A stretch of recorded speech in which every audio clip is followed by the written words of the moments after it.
Welcome to The Explainer. Today, we're digging into a really fascinating fable from the ancient Indian collection, the Panchtantra.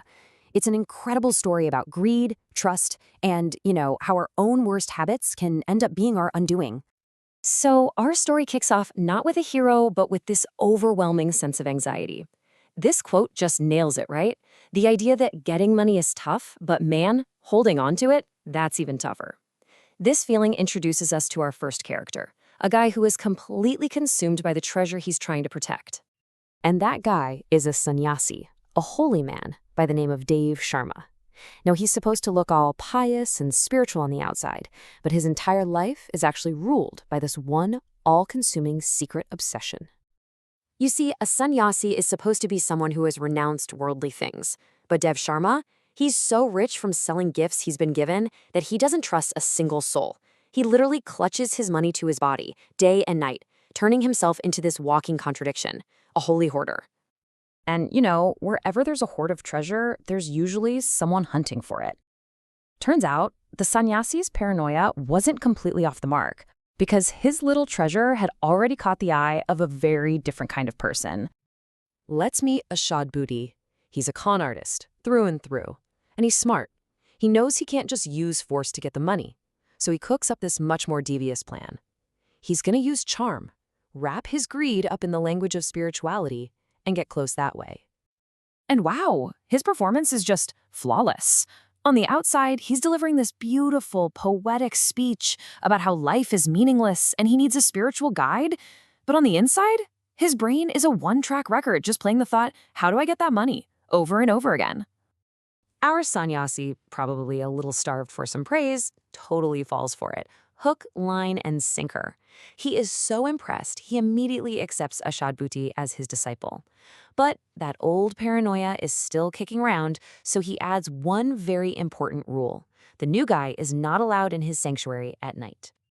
And so the long con begins. Ashad Bhuti plays the role of the perfect dedicated student. Day in and day out, he serves the holy man, just patiently waiting for his moment.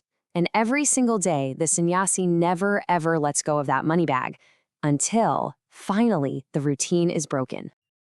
This is where the swindler's patience pays off. It's like the perfect storm. An invitation gets the sannyasi out of his comfort zone. A river crossing forces him to pause, and then the fatal mistake. For the first time ever, the sannyasi hands over his treasure, and the second his back is turned, poof, Ashad Bhuti is gone. But here's where the story gets really interesting.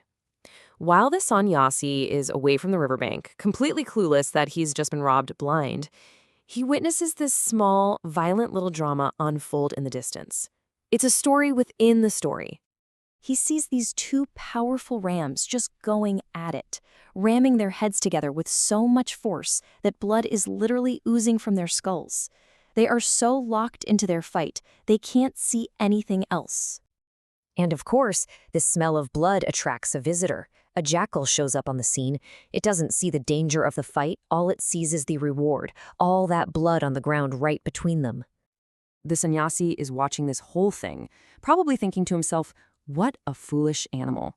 And just as he thinks that, the jackal's greed pulls it directly into the path of the charging rams, and bam, it's killed instantly, a total victim of its own craving.